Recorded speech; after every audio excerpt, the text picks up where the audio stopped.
Mateus 22.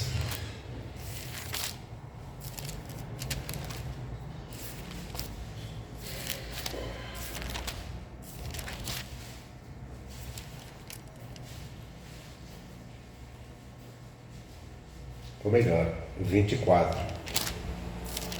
22 vem depois. Mateus 24.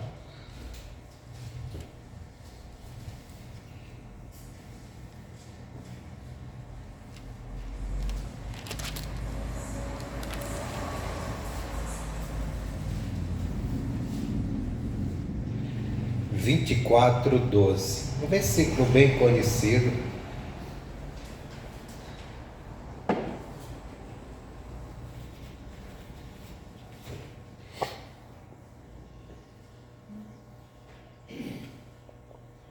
Eu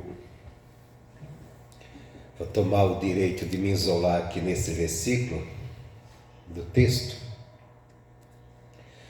porque quando nós lemos o texto aqui, é o sermão, onde que Jesus começa a falar, e ele fala de uma forma coletiva aquilo que vai acontecer na humanidade. E eu quero usar esse versículo aqui no individual para a gente pegar para a gente, porque tudo tem que começar por nós. Nós não podemos mudar o mundo, mas nós podemos mudar nós mesmos. Alguém já disse o seguinte, né? Que uma pessoa, se ela agir correto, ela não vai mudar o mundo. Se ela agir corretamente, honestamente. Mas é um canalha a menos no mundo. Então, se a gente agir correto, a gente não pode mudar o mundo. Mas é um pecado a menos. Amém?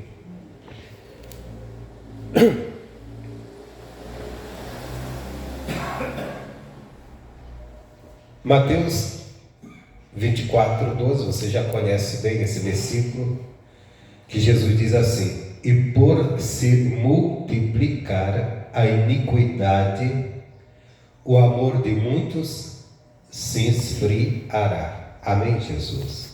Amém. Iniquidade, pecado e iniquidade caminham junto, né? Só que pecado refere-se a um ato de errar o alvo ou violar a lei de Deus, que às vezes é seguido com arrependimento. Iniquidade é a mesma coisa, só que é a condição mais grave, é a prática contínua do pecado e sem arrependimento. Quer dizer, reflete uma rebeldia contra Deus, onde a pessoa fica até confortável de pecar, não está nem aí, não tem problema. Viver um mundo de iniquidade. E a Bíblia fala aqui que isso aumentará. E a gente vê a cada dia no mundo se aumentando. Mas eu quero, como eu falei, eu quero trazer isso aqui no sentido sujeito individual, para nós. A gente tomar cuidado para que a iniquidade não aumente dentro de nós, porque ela vai esfriar o nosso amor e o amor a Deus. O amor a Deus. E como ela pode aumentar se nós não cuidarmos? Nós temos que entender uma coisa. Primeiro, nossa condição como seres humanos. Como seres humanos, a iniquidade, ela já é algo que está na nossa natureza. A rebeldia contra Deus. Eu vou voltar para cá, mas vamos rapidinho lá no Salmo 51. Esse salmo é um salmo de Davi, um homem que a Bíblia diz foi escolhido segundo o coração de Deus. Deus escolheu no seu próprio propósito, não tinha ninguém ali, era ele. Eu estou escolhendo Davi. Se Deus escolheu porque alguma coisa de boa tinha a ver com a própria bondade de Deus, que é o principal. Mas mesmo esse homem que teve tantas vitórias, que andou com Deus, ele teve também suas falhas. E num dado momento ele cometeu um erro muito grande. E naquele pecado ele se arrepende e ele reconhece que ele foi dominado pelo seu pecado por algo que não estava fora dele, já estava nele. Aí ele compreende que aquilo era uma coisa que já estava,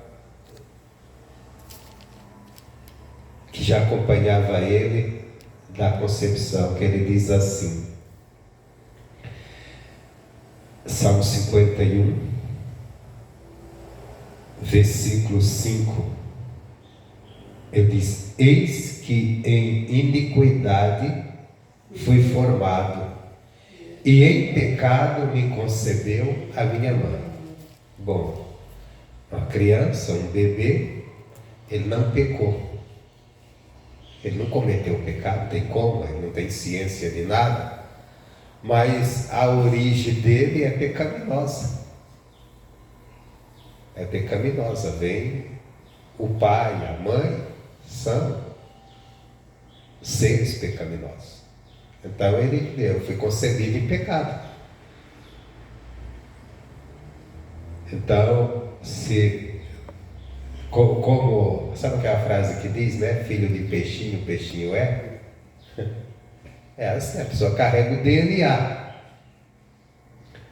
Ele nasce, então a natureza, não é que a criança ela tenha pecado, mas ela já nasceu debaixo dessa natureza, carregando essa, vamos dizer assim, essa DNA do pecado, por causa que ela veio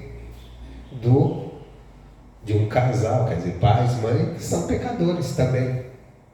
São pecadores, então vai carregando. E a iniquidade está no coração do homem. Salmo 60, vamos lá de novo. Salmo 66, versículo 18. O salmista, ele diz assim, 66, versículo 18: se eu atender a iniquidade no meu coração, o Senhor me ouvirá. Então, se eu atender, existe iniquidade. Agora, eu tenho que fazer o quê? Eu tenho que matá-la em mim. Eu tenho que destruí-la em mim. Voltando para Mateus 24. Eu não posso deixar ela aumentar. Como é que a iniquidade vai aumentar dentro de mim? Pelo aquilo que eu alimentar. Aquilo que eu vou trazendo para a minha vida vai multiplicar. Se eu me dedicar a cada dia a buscar a palavra de Deus, a orar, a me consagrar a Deus. Consagrar como? O que é consagrar? Consagrar quer dizer se separar. Se separar. Como eu me separo para Deus? Eu me separo dos conceitos do mundo. Crendo no que Jesus fez por mim, buscando conhecimento daquilo que Deus tem para mim, me separando daquilo que é natural para mim. Porque como fomos concebidos em pecado, viemos de semente pecaminosas, porque tudo começa lá, quando Adão peca e vende a humanidade para o pecado. Então nós precisamos agora o quê? Nós precisamos eliminar o pecado em nós. Vamos eliminar como? Pela fé na obra que Cristo fez por nós, mas essa fé não vai vir de qualquer maneira, ela vem com a compreensão de quem nós somos e do que o Cristo fez por nós na cruz do Calvário. Isso requer o quê? A gente buscar a compreensão, o entendimento da palavra de Deus. E buscando esse entendimento, recebendo ele, a aplicar o coração a cumprir aquilo que aprendemos. Porque não adianta eu só aprender, só descobrir, só saber. O saber ajuda, mas se não houver disposição de pôr em prática, de nada adianta. Por exemplo, tem pessoas que um dia entrou numa faculdade, se formou, mas não exerceu aquela função, aquilo que ele estudou. Então, quer dizer, aquilo serviu só para conhecimento. E com o tempo ele também nem levou muito a sério, não se entregou àquilo. Então, não deu muito certo. Tem pessoas aí que têm formação acadêmica em alguma área, mas que nunca exerceu. Lembrando agora de um personagem conhecido, né? O Renato Aragão. Ele não sei se é em direito que ele é formado, em alguma coisa que ele eu já li, mas ele foi para a parte do humor e aquela parte lá ele nunca exerceu. Então, quer dizer, para ele aquilo nunca teve valor, nunca teve ganho. A mesma coisa, se eu aprender as coisas de Deus, mas eu não exercer, não pôr em prática, não vai adiantar nada, é verdade. Não adianta saber a vontade do seu Senhor e não estiver disposto a fazê-lo. Não vai fazer, tanto faz. Está pior até do que o que não sabe, e ter um conhecimento para entrar. Então nós temos que buscar isso, nos alimentarmos da palavra de Deus. Para quê? Para que nós não venha isso primeiro, multiplicar a iniquidade dentro de nós. Ela já é uma coisa que já existe na nossa natureza humana. Iniquidade é essa rebeldia a Deus. Por natureza, nós já somos rebeldes a Deus. Por natureza nós somos. A Bíblia diz que existe uma luta entre a nossa carne, que é a nossa natureza humana, e o Espírito. O Espírito quer agradar a Deus, servir a Deus, a carne ao pecado. Então, já existe essa iniquidade em nós, essa já é uma coisa natural nossa, essa rebeldia, esse conforto com o pecado, em agir contrário à palavra de Deus. Mas nós precisamos fazer o que? Sufocar isso dentro de nós. Como nós vamos sufocar isso? Acho que quem nos ensina a fazer isso bem é Tiago, lá na sua carta, no capítulo 4. Tiago fala isso, ele nos ensina aqui um pouco a massacrar essa iniquidade. Depois Paulo também nos dá uma dica em outra parte. Nós vamos aqui a Tiago 4.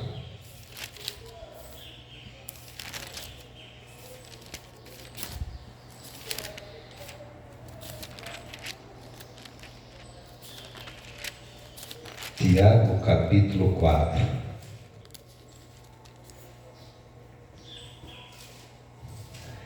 Versículo 7 em diante. Vamos aqui do 7 ao 10. Tiago 4, 7 ao 10.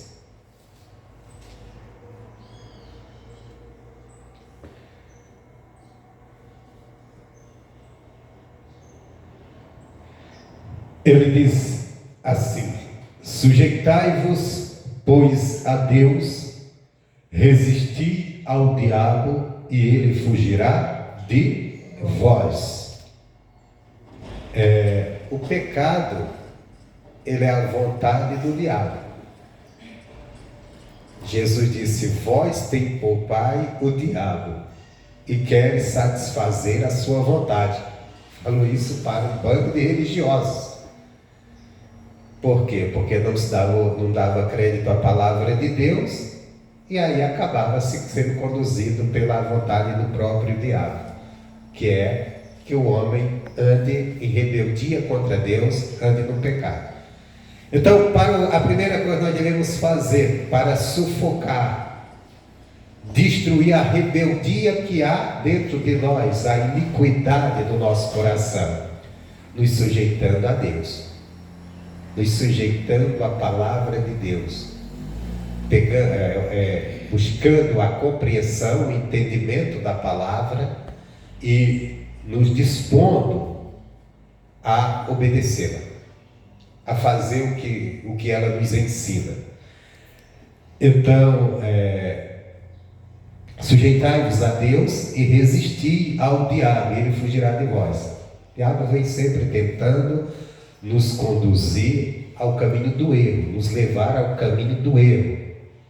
Lógico que o diabo não se apresenta lá, não chega lá aquele monstrão feio como imaginamos, ou como as pessoas pintaram, né? Um camarada lá de chifre com um tridente na mão.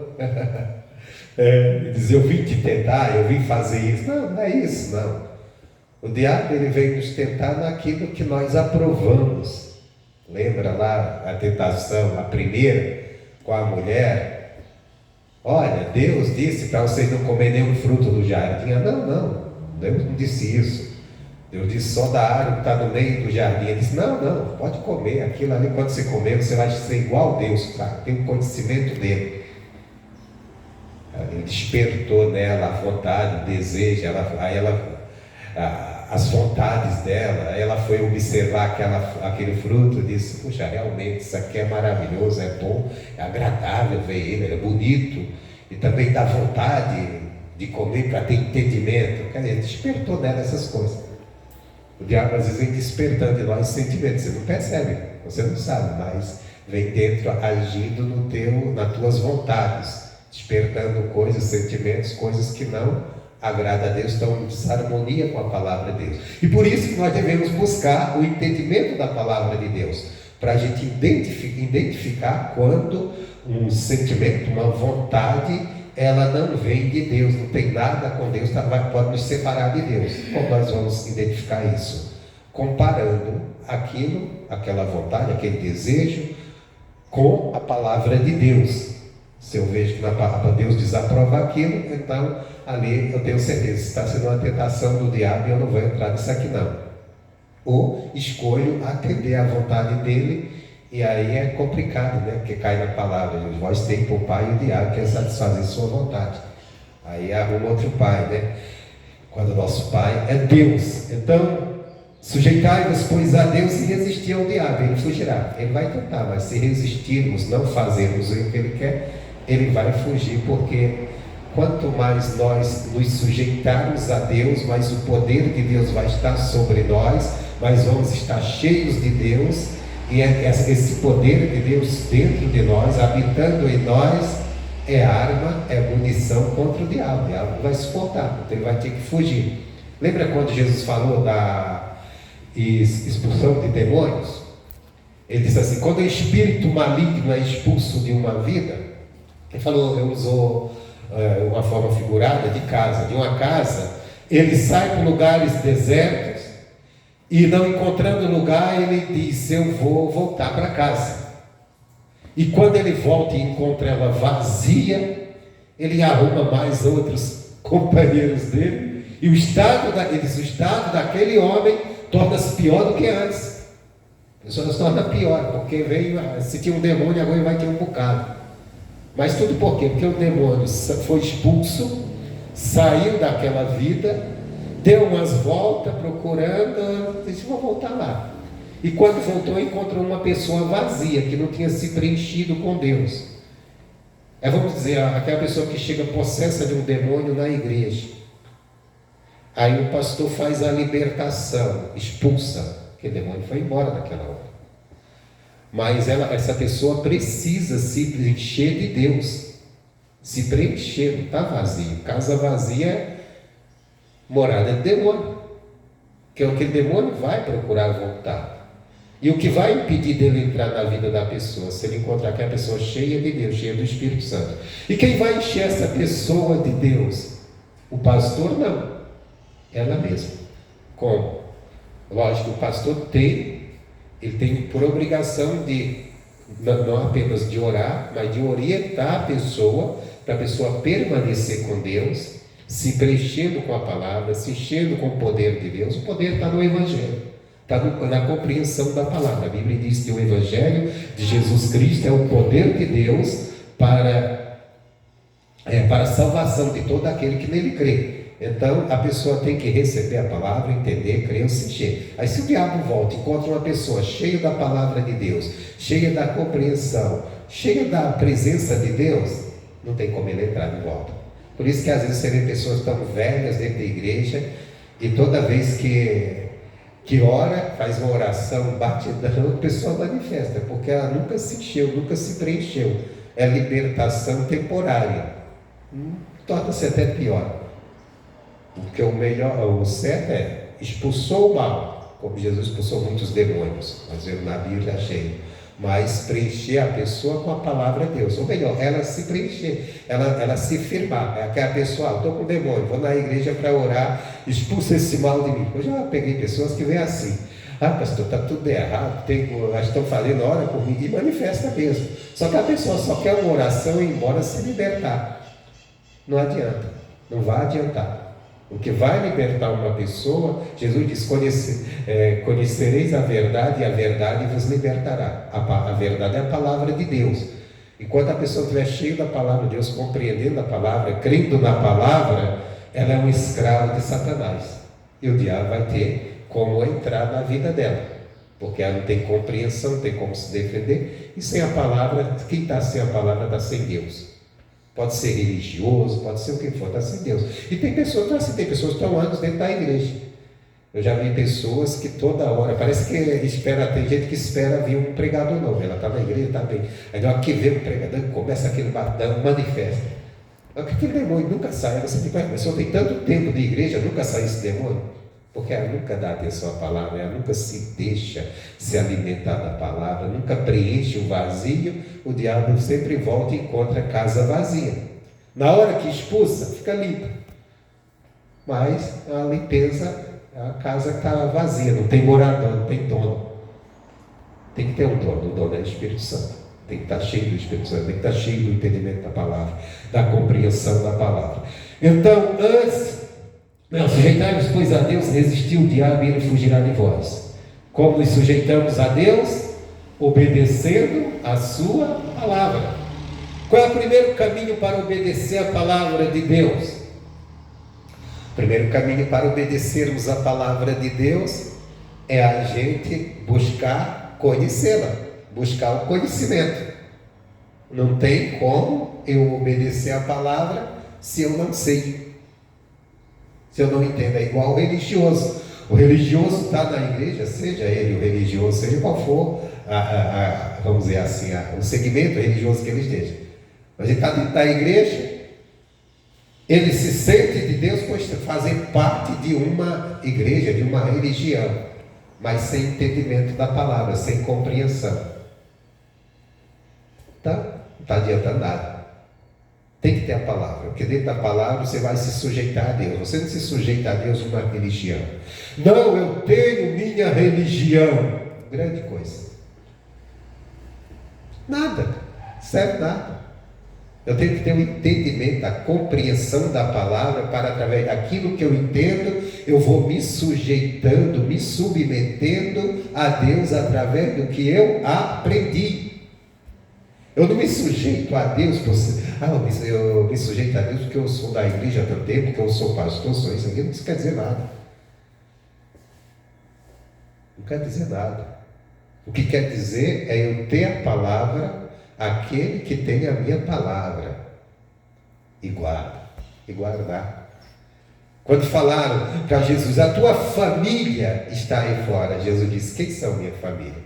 Todo aquele que ouve a palavra do meu Pai e obedece. Esse pertence à família de Deus.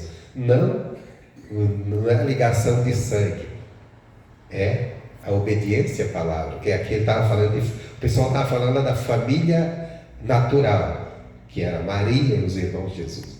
Jesus estava falando de família espiritual, aquela que prevalece, aquela que vai para sempre. A minha família natural, carnal, de sangue, né? Como nós falamos, ela tem tempo de validade, ela acaba, a morte leva. A espiritual permanece para sempre. Permanece para sempre.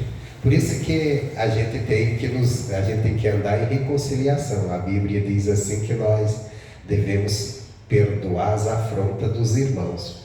Porque imagina, você odeia o seu irmão em Cristo. E vamos dizer que o camarada até está merecendo esse ódio.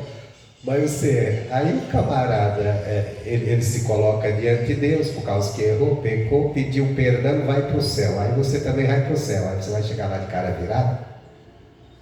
Não tem como. Não tem como. Por isso que a Bíblia nos ensina: perdoai-vos aos outros como Cristo vos perdoou. O caminho do perdão é o caminho de entrar no céu. Bom, chegai-vos, pois, a Deus, e Ele se chegará a vós. Bonito, né? Maravilhoso. Chegai-vos, pois, a Deus, e Ele se chegará a vós.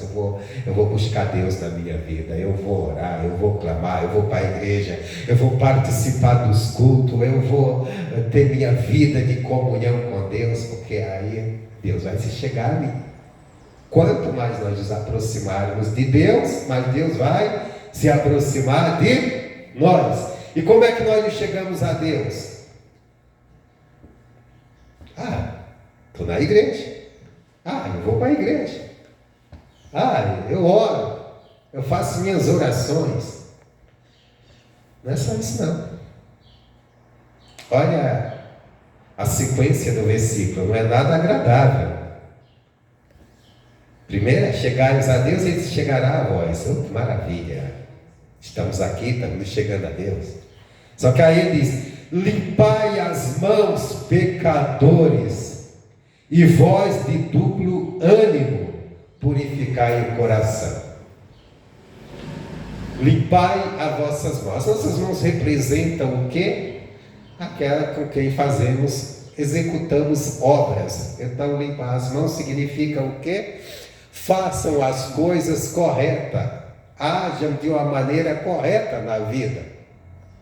Quando agimos fora da palavra, quando nossas ações não condizem com o que a palavra diz, com o que Deus espera de nós, é pecado. Então, nos torna pecadores.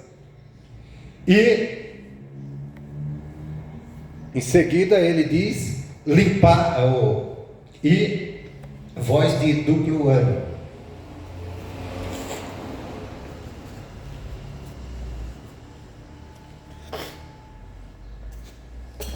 Voz de duplo ânimo. É que a pessoa um dia está animada para Deus, outro dia está animada para pecar, outro dia está naquela coisa. Tem gente que é assim, né? O coração nunca é firme em Deus. Um dia está com Deus, está numa alegria, servir a Deus, outro dia, desanimei, sabe como que é, não sei o quê. E de Deus nós não podemos tirar folga, férias. Deus nós temos que estar animados todos os dias. Não tem esse coração que um dia eu estou animado para servir a Deus, outro dia eu estou animado para as coisas do mundo. Isso é duplo ânimo. Então ele diz: purificar o coração. O coração não está limpo. O coração não está limpo. Está sujo com alguma coisa. Precisa se limpar para ficar verdadeiro. E o versículo 9, pior ainda, hein? Diz assim: senti as vossas misérias e lamentai e chorai. E não está falando aqui miséria de dinheiro não, viu? Miséria material. Está falando da miséria espiritual que existe dentro de cada um de nós, se nós não estivermos firmes com Deus. Às vezes a pessoa está muito bem financeiramente. Lembra daquela igreja lá de Apocalipse? Ela estava muito bem. Estava tão bem de dinheiro que ele dizia assim: rico estou, de nada tenho falta. Então estava bem a coisa. Tinha progredido.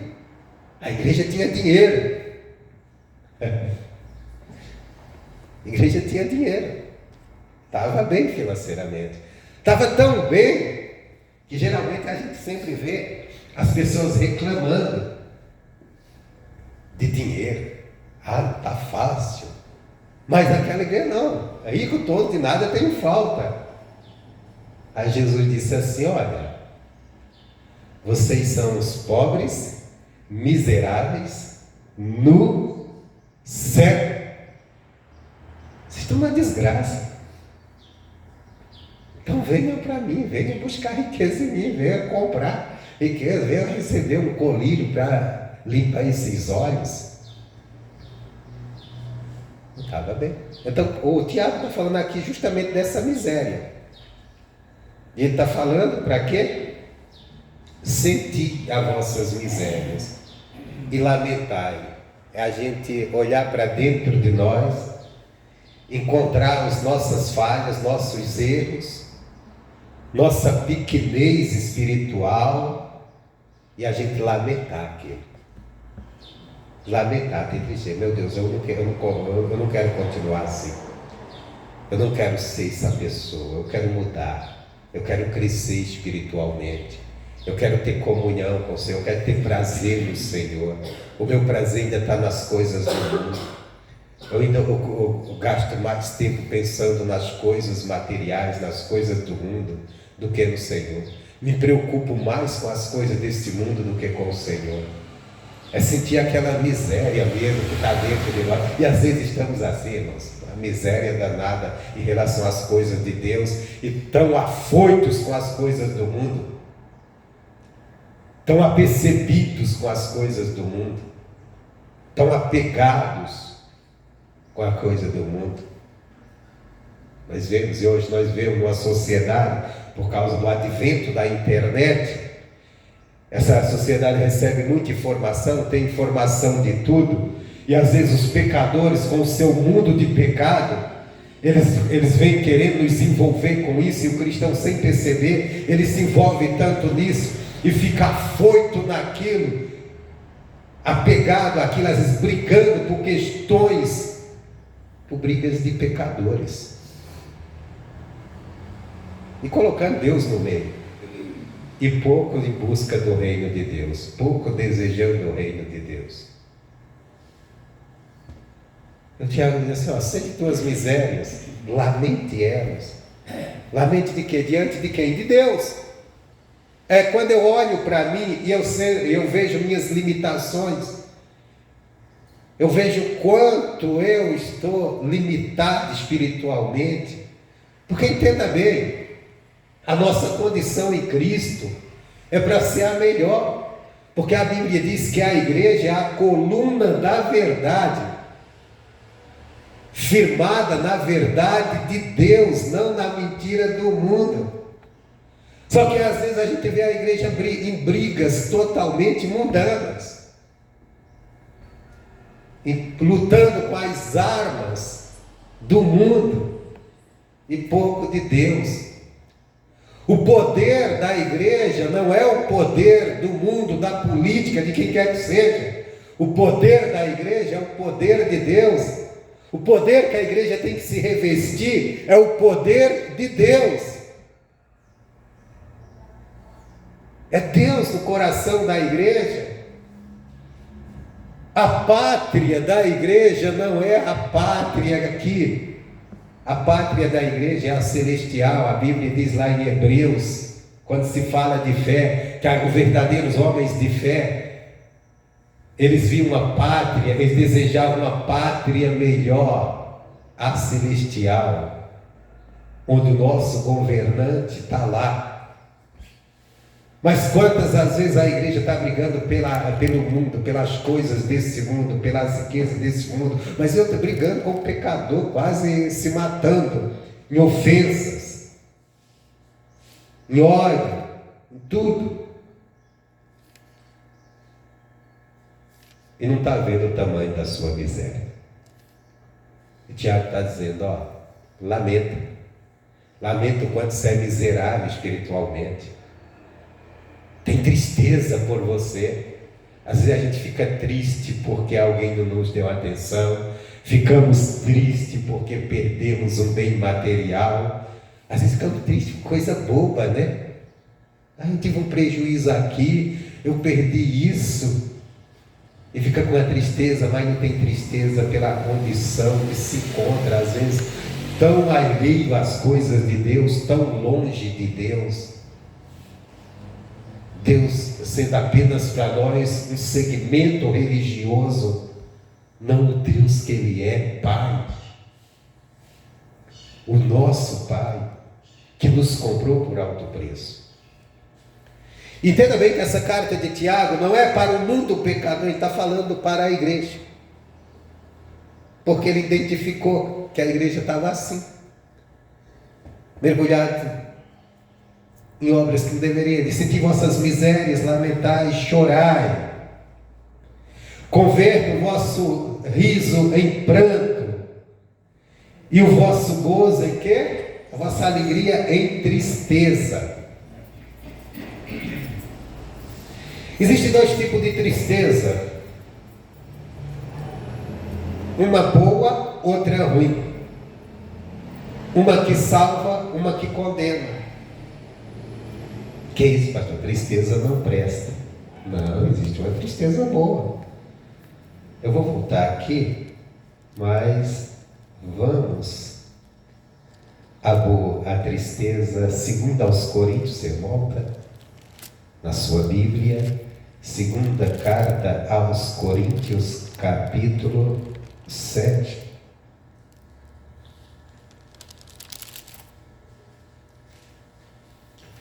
Segunda carta aos Coríntios,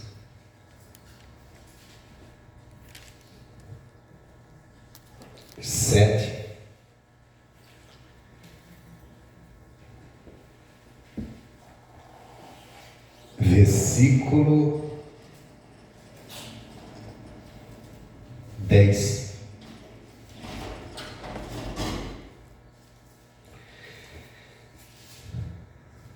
Segunda carta aos Coríntios, capítulo 7, versículo 10. Diz assim: porque a tristeza, segundo Deus, opera arrependimento para a salvação, da qual ninguém se arrepende, mas a tristeza, segundo o mundo, opera o quê? A morte. O que é a tristeza segundo Deus e a segundo o mundo? Segundo Deus, é quando nós ouvimos a palavra, compreendemos pela palavra que estamos errados, que alguma coisa não está bem conosco diante de Deus, e aquilo nos causa tristeza pelo pecado,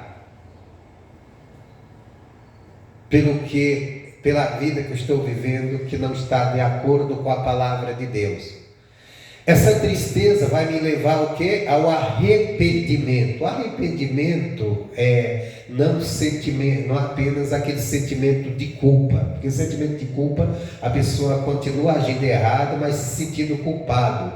O arrependimento te leva ao quê? A uma mudança, a uma direção, a uma conversão. Eu me arrependo, eu digo, não quero mais isso, eu não quero viver dessa maneira. A partir de hoje eu vou viver da maneira que eu estou aprendendo com Deus. Então isso opera o quê? Salvação. Você deixa o erro, você deixa o pecado, você se entristece com aquilo que você fez, diz, eu não vou fazer mais. Eu não vou mais agir com isso aqui. Agora, a partir de agora, eu vou andar aqui no caminho de Deus, vou fazer o que Deus me pede na palavra. Opera salvação. É a tristeza segundo o mundo. Tristeza segundo o mundo, o cara fica triste com alguma coisa, fica aborrecido, chateado. Se for com alguém que aprontou, você fica até odiando o cara, e vai levar o quê? A morte espiritual. Então Tiago, quando ele diz assim, voltando lá para Tiago, Quando ele sentir as vossas misérias, lamentai, chorai, converta o vosso sorriso em pranto e o vosso gozo em tristeza. Ele está falando dessa tristeza que gera salvação, essa tristeza em Deus. Eu compreendi que eu deveria estar melhor com Deus. Eu compreendi que eu ainda estou muito apegado a coisas que não deveria. Eu compreendi que eu ainda preciso aprender mais de Deus, me dedicar mais a Deus. E aquilo me dá tristeza. Eu olho para a minha condição espiritual. Por exemplo, tem gente que é muito bem intelectualmente, tem muito conhecimento, se dedica muito a compreender as coisas do mundo. E as coisas de Deus, ele nunca procura melhorar, crescer. E a pessoa de repente compreende isso. Ela lamenta. Poxa, gasta tanto tempo em tantas coisas, buscando tanta... E olha, se a gente tomar cuidado, a gente gasta tanto tempo adquirindo tanto conhecimento, porque hoje tem gente nos ensinando tudo. Por exemplo, política. Que tem de gente aí falando política todo dia, te mostrando isso, te mostrando aquilo, que você pode virar doutor, doutor em conhecer malandragem de política, rolo de política, sei lá o que os caras fazem tanto lá, brigas, intrigas. Você pode se tornar capacitado nisso. E pouco em Deus, sem saber nada de Deus. De repente você se apega àquilo ali, você fica preso naquilo, preso. Não, porque saiu alguma coisa, alguém falou algo sobre isso, eu vou atrás, eu vou buscar.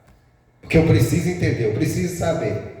A questão é, o que aquilo está produzindo no seu coração? O que aquilo está te aproximando de Deus? O que aquilo está te melhorando como cristão? O que aquilo está te dando crescimento espiritual?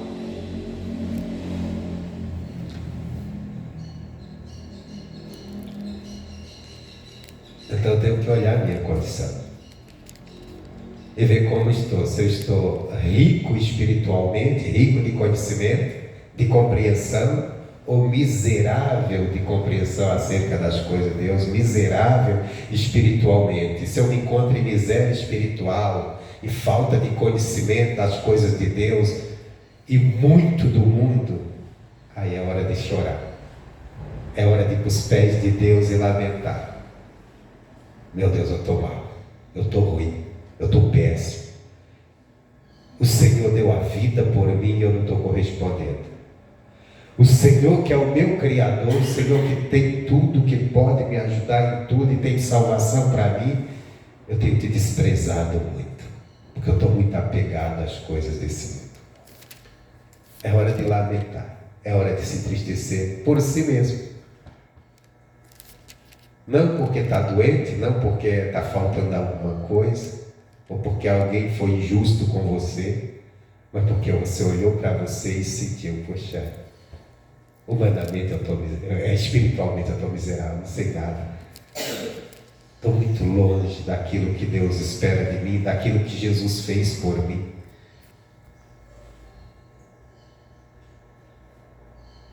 É reflexão para cada um de nós, irmãos. Não é ninguém que tem que fazer por nós, é coisa que nós temos que fazer por nós. Ninguém tem o poder de nos examinar, mas nós temos de nos examinar.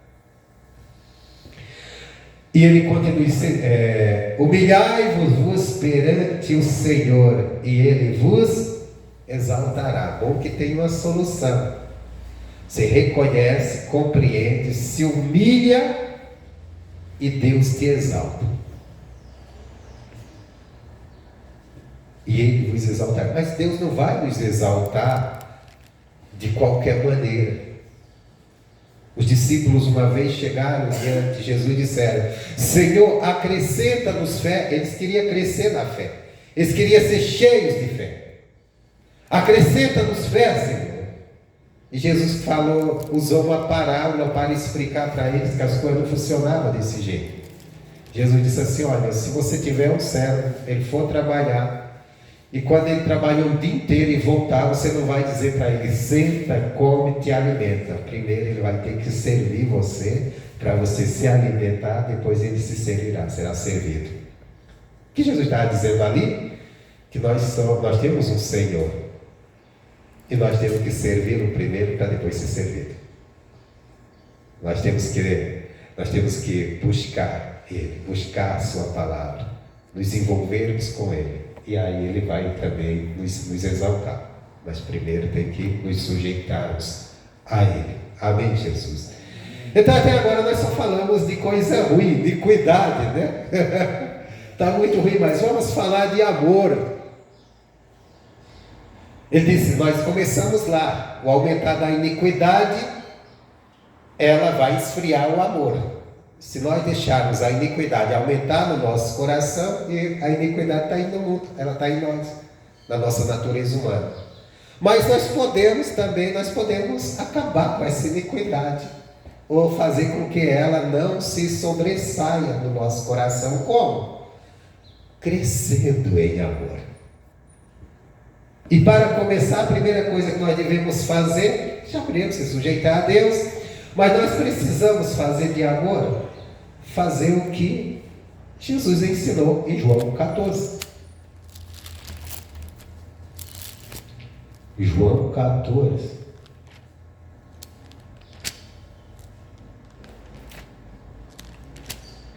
Que esse amor aqui é o amor a Deus.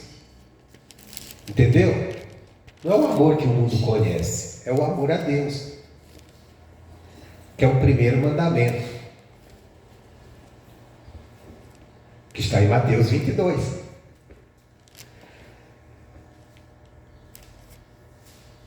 E como que é esse amor? João 14, 21.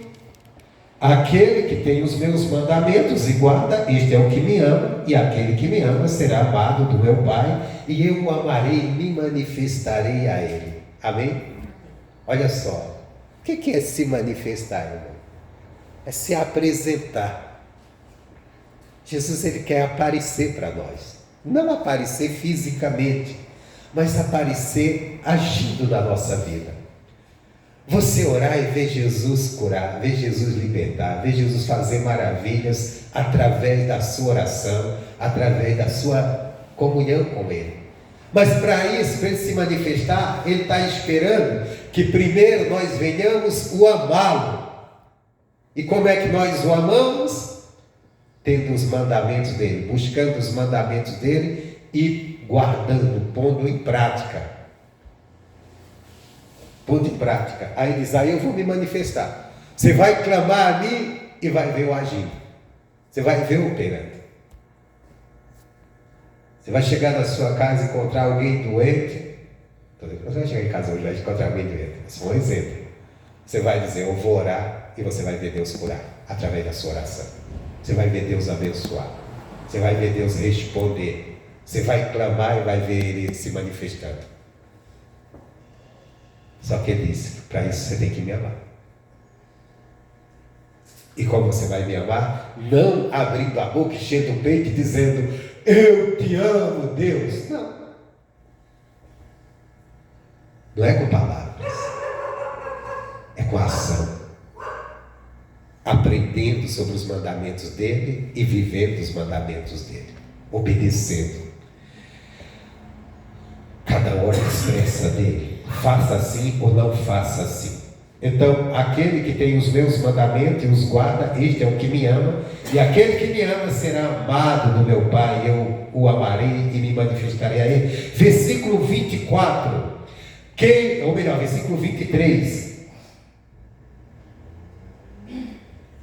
E Jesus respondeu e disse: se alguém me ama, guardará a minha palavra, e o meu Pai o amará. E olha, você vê que tem uma troca, viu? E o meu Pai o amará, e viremos para Ele, e faremos nele morada. Lembra do que Paulo diz? Não sou mais eu que vivo, mas Cristo vivendo em mim.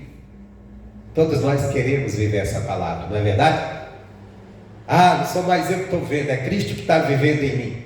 Agora a pergunta é, aí vem aquele exame: Cristo está vivendo em mim?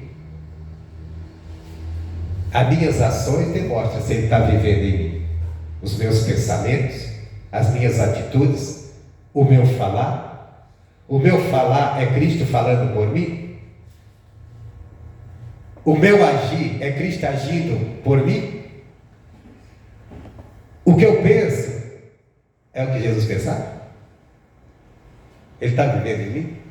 Ou quem está vivendo em mim é a minha iniquidade, o meu pecado, meu jeito de ser? Só que ele disse: se a gente o amar, ele virá e fará morada em nós. Ele habitará em nosso coração. Imagina só, as nossas emoções, elas vão ser cuidadas por Deus.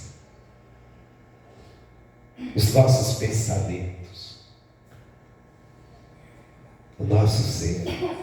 Não tem lugar para a tristeza, não tem lugar para a malícia, não tem lugar para o ódio, não tem lugar para o mal, porque Ele está habitando em nós. A palavra dele está ricamente, que Ele habita em nós, é a palavra dele dominando o nosso coração, as nossas emoções.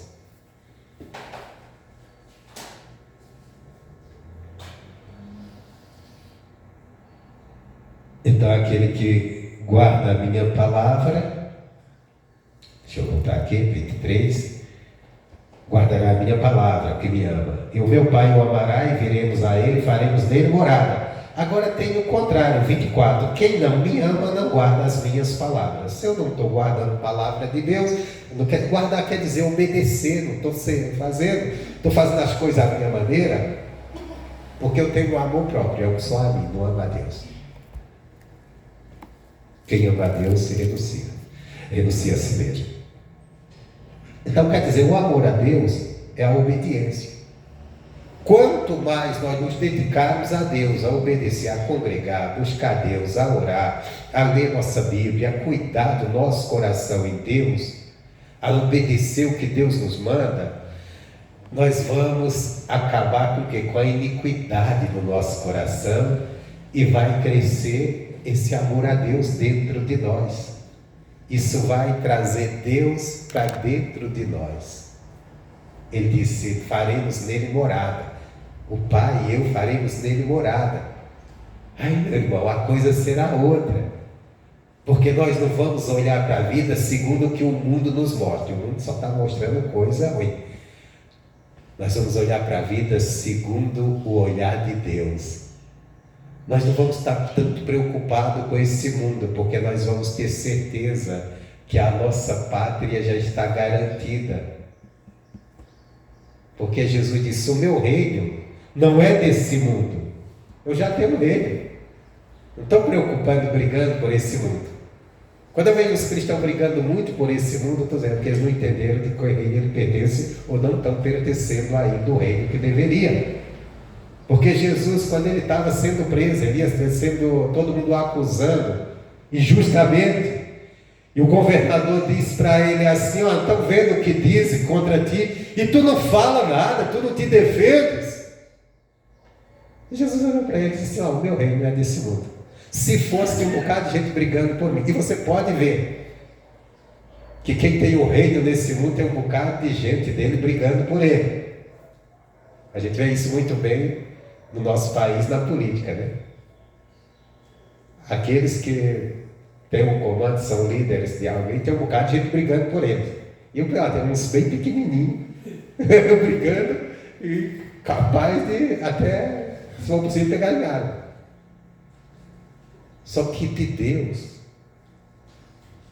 o reino de quem é de Jesus é o reino de Deus. Então não precisa brigar por isso aqui. Nós precisamos andar correto, nós precisamos orar, nós precisamos buscar a Deus, nós precisamos viver para Deus, que Deus vai nos guardar do mal aqui nesse mundo, mas esse mundo não é o nosso reino. O nosso reino já está preparado, é o próprio reino do nosso Senhor e Salvador Jesus Cristo. E Ele deixou bem claro. Você não vê os discípulos de Jesus brigando pelas coisas desse mundo. Às vezes anunciando o reino, morrendo até pelo reino do céu, mas não matando ninguém ou obrigando alguém. Porque é diferente. É o reino de Cristo. É um reino que ninguém vai destruir. Nós só temos que anunciá-lo, não brigar com medo de alguém destruí-lo, porque ninguém vai destruir o reino de Cristo. Pode destruir império criado aqui na terra, até império em nome de Deus, que às vezes os homens usam o nome de Deus para criar os seus impérios e brigam por aquilo e matam. Como no passado, a história do cristianismo, pessoas foram mortas, queimadas, vivas em fogueiras, em nome de Deus, mas Deus não tinha nada a ver com aquilo. Aquilo era para manter, não o cristianismo, não o cristianismo de Jesus Cristo, era para manter a religião que estava querendo predominar, o império que os homens criaram para eles. Porque o que é criado para Deus está dentro de nós. Deus não vai vir buscar templos de pedras, organização de homens. Deus vai vir buscar vidas que se entregaram por Ele e que não mataram por isso, às vezes até morreram por isso, entregaram suas vidas, mas não usar de violência para matar quem. O reino de Deus, ele vai estar dentro de nós, se nós crermos, se nós andarmos com Ele, se nós nos sujeitarmos a Ele. E a boa notícia é que Ele disse: se a gente fizer assim, Ele virá e habitará em nós. Amém, Jesus? Amém. Em tudo isso que nós aprendemos, tem promessas para nós nesse mundo? Tem. Porque se nós estivermos andando dessa maneira, obedecendo a Deus, tem os benefícios da obediência. Quando Deus colocou o povo de Israel lá na terra prometida, e Ele estava dando ali mandamentos para eles, no livro de Levítico, que era ali o livro da lei, Ele estava falando ali de algumas leis, e tem um ponto que Ele falou para o povo acerca da obediência, as bênçãos que traria, está em Levítico 25. Eu vou encerrar com isso aqui. Levítico 25, o versículo 18.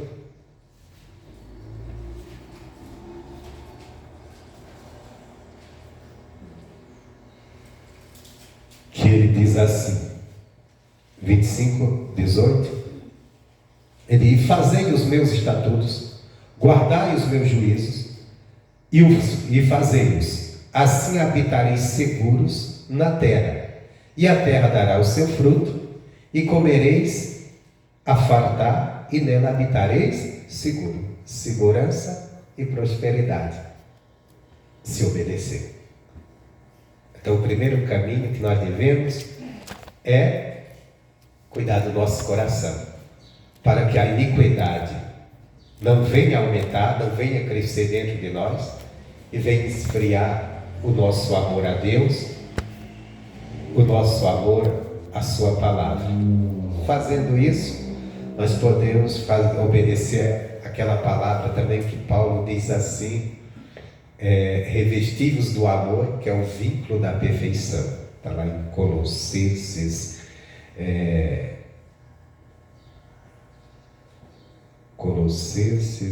agora me foge a memória, está isso aqui, acho capítulo 3, Colossenses 3,14, revestidos do amor, que é o vínculo da perfeição, do amor a Deus, que é o primeiro mandamento, amai a Deus de todas as vossas coisas. Como fazendo isso? Nos revestindo do amor de Deus, e que a palavra de Jesus Cristo habite em vós ricamente. Dentro da palavra dele habitando também, isso também está em Colossenses 3. A palavra dele habitando ricamente. Para quê? Para que a iniquidade, o pecado não venha habitar em nós, não venha crescer dentro de nós a iniquidade, que já é uma coisa natural nossa. Vou dizer, iniquidade é rebeldia, conforto com o pecado, eu peco e nem me importo, está normal, me acostumo com ele. Não, para que a iniquidade não venha crescer. Porque isso é sério, irmãos. Se a gente não cuidar da nossa vida espiritual, o pecado vai crescer dentro de nós. E a gente nem vamos nem perceber. Vamos cometer as coisas, fazer as coisas erradas, achando que está tudo normal. Só porque, eu estou na igreja, eu vou no domingo, faço minhas orações, tá bom. Não. É a palavra de Deus habitando em nós e a gente, por ela, a gente eliminando o pecado, deixando Deus crescer em nós. Que Ele cresça e eu diminua. Amém, Jesus? Amém. E é isso, e seja feliz com Deus em você.